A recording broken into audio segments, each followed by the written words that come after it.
Welcome to WH Creator. In this video, we'll learn how to create an employee attendance sheet.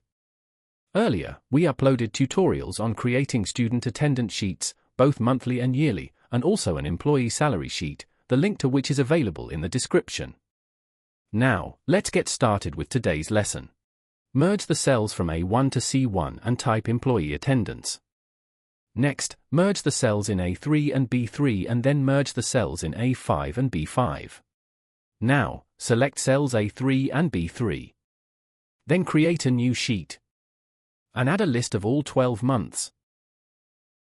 Now, go to Sheet 1 and open the Data tab. Click on Data Validation. In the dialog box, under the Allow drop-down, choose List. Next, click on the source. Now switch to Sheet 2, select all 12 months, and click OK. You will now see that a drop-down list of all 12 months has been created. Now select cells A5 and B5 in Sheet 1. Go to Sheet 2 and create a list of years. Next, return to Sheet 1, open the Data tab and click on Data Validation. In the Allow drop-down, choose List, then click on Source. Switch to Sheet 2, select the list of years you created and click OK. Your drop-down for selecting years is now ready. Now let us move forward. And click on cell A7. Type ePoint ID, which means Employee ID. Next, type employee name. Designation. TPD, TAD, and TLD. Here TPD means total present days. TAD means total absent days. And TLD means total leave days. Now in cell G7 we will apply a formula to calculate the exit date of the month and the day of the month, which is equal date bracket start. Select year, comma, match, bracket start.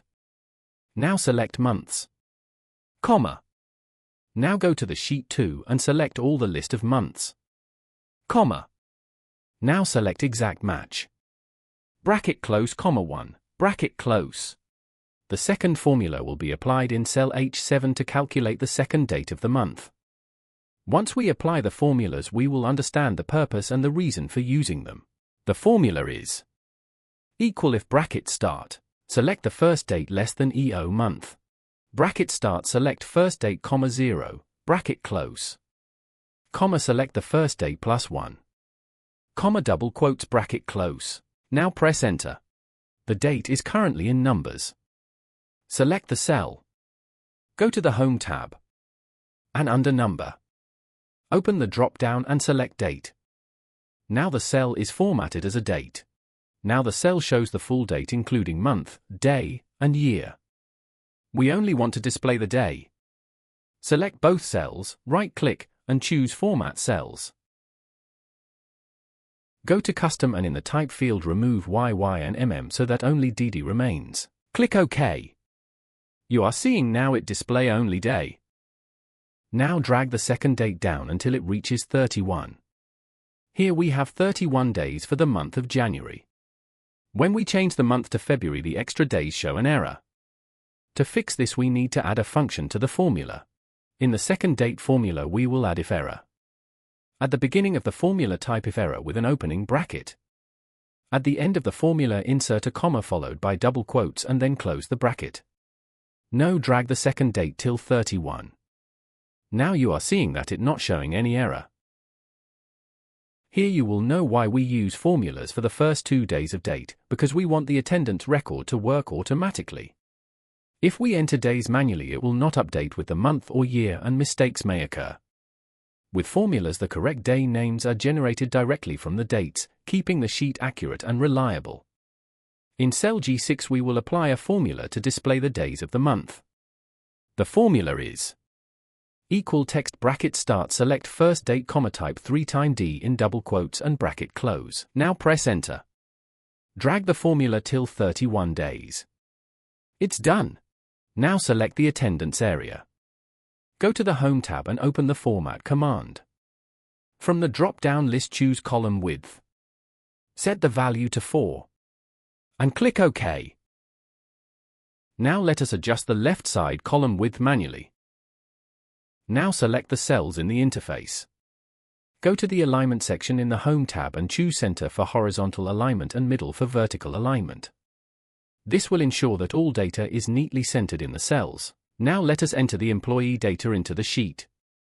Start by filling in the employee ID, employee name, and designation in their respective columns. Ensure that all entries are accurate and consistent, as this information forms the foundation of the attendance sheet. This step is important for maintaining a clean, organized, and professional record.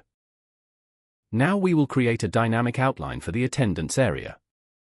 First, select the attendance area. Go to Conditional Formatting and click on New Rule. Choose Use a formula to determine which cells to format. In the formula area, select cell G6. Type not equal and double quotes and remove the $sign from the column reference to make it relative.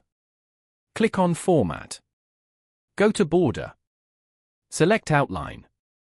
And click OK. Click OK again to apply the rule. Now the borders are dynamic. If you change the month and it has fewer than 31 days, the borders will automatically adjust. For example, in February the borders decrease automatically. Now we will apply dynamic color formatting to the date and day name rows. Select both rows. Go to Conditional Formatting and click on New Rule. Choose Use a formula to determine which cells to format. In the formula area, select cell G6. Remove the $sign from the column reference to make it relative. Type not equal and double quote. Click on Format. Now click on Fill and select the color you want to apply. After choosing the color, click on OK. And again click OK. The color has now been applied. If we change the month to one with fewer than 31 days, such as April, which has 30 days, the color adjusts automatically according to the number of dates. As you change between different months, the formatting updates dynamically, ensuring that no extra cells are colored beyond the actual days of the month. Now we will highlight Sundays in the day name row. Select the day name row, go to Conditional Formatting. Choose Highlight Cell Rules. And then select text that contains type Sun. And choose the color you want for Sundays. Click OK. Now Sundays are highlighted automatically in the day name row. When you change the month, the Sundays for the new month will be highlighted automatically as well. Now we will highlight today's date. First, select the date rows. Then go to Conditional Formatting and click on Highlight Cell Rules. Choose a date occurring. Then select today and pick a color for highlighting. Click OK. If nothing appears, it is because the current month is not selected. First, select the correct month and year, which is October 2025. Now let's select it from the list of months and year. Now you will see that today's date is highlighted. This is dynamic, so when you open the sheet tomorrow, the highlight will automatically update to the new date.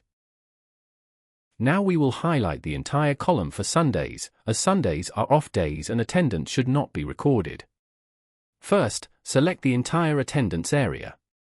Go to Conditional Formatting. And click on New Rule. Choose Use a formula to determine which cells to format. In the formula area, select cell G6. Remove the $sign from the column equal and type Sun in double quotes. Click on Format. Go to Fill tab. Choose the color you want. And click OK. Click OK again to apply the rule. Now the Sunday columns are highlighted dynamically. When you change the month, Sundays in the new month will also be highlighted automatically. As mentioned, Sundays are off, so we have highlighted them. However, simply highlighting is not enough because users can still enter data in Sunday columns, which can cause errors in attendance. To prevent this, we will apply a formula to restrict entry. First, select the attendance area. And go to Data Validation. In the Allow field, choose Custom. In the formula box, select cell G6, use a $sign for the row. And type not equal. Type Sun in double quotes. Go to the Error Alert tab. Type in title invalid. And in the error message type Sunday is off. Click OK. Now, if anyone tries to enter data in a Sunday column, a message will appear showing that entry is not allowed, ensuring your attendance record stays accurate. Now we will insert dynamic borders on the left side. First, select the left side cells. Go to Conditional Formatting and click on New Rule. Choose Use a Formula to determine which cells to format. In the Formula area, select cell A6. Remove the $sign from the row. And type not equal. And type double quotes. Click on Format. Go to the Border tab. Select Outline. And click OK. Click OK again to apply the rule. The dynamic borders are now applied and will adjust automatically based on the data. Select rows 6A to F and 7A to F. Change the font color and apply a highlight to make these rows visually distinct.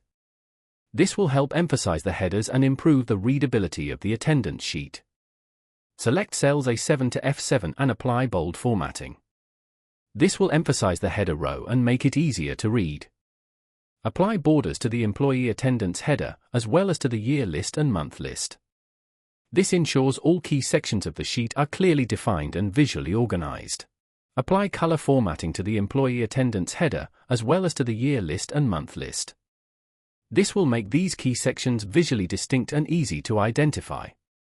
Now let us add a heading for the attendance sheet to indicate which company the employee attendance belongs to. First, merge the cells where the heading will be placed. Now type your company name. Set the alignment to center and middle. Change the font size to 36. And apply bold formatting. Finally, apply a suitable color to make the heading visually appealing and prominent. Now apply borders to the heading. With the borders, alignment, font size, bold formatting, and color applied, the attendance sheet will look professional and well organized. Now we will select the month of January and mark the attendance for it. First, we will enter P to indicate present days for each employee for the relevant dates in January. After marking the present days, we will enter A to indicate absent days and L to indicate leave days. This method ensures that attendance is accurately recorded for each employee in a clear and organized manner. Now, in the D8 cell below the title TPD, which means total present days, we will use a formula to calculate the total number of present days. The formula is equal COUNTIF. Select cell G8, then when the mouse pointer changes to an arrow, drag it to the last date cell. Now add comma. P in double quotes. Bracket close. Press enter. Here we have total count. Copy the formula used for total present days and paste it below the headers TAD, which means total absent days, and TLD, which means total leave days. Select cell E8. Go to the formula bar and replace P with GLA. Press enter.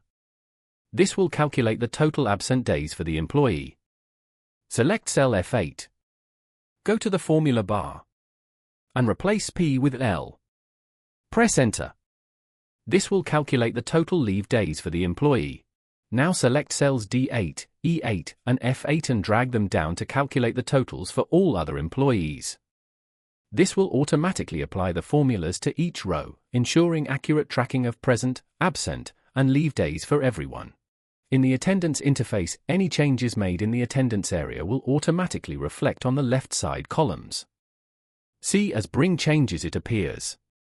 This ensures that all totals, formulas, and summaries such as total present days, total absent days, and total leave days are updated in real time without the need for manual adjustments. By linking the attendance area with the left side summary, the sheet becomes dynamic, accurate, and fully automated, saving time and reducing errors. Since we have marked attendance for the month of January, rename the sheet to January. This helps in organizing the workbook and makes it easy to navigate between different months. To create attendance for another month, simply make a copy of the existing sheet. Before entering new data, remove the previous month's attendance to avoid errors.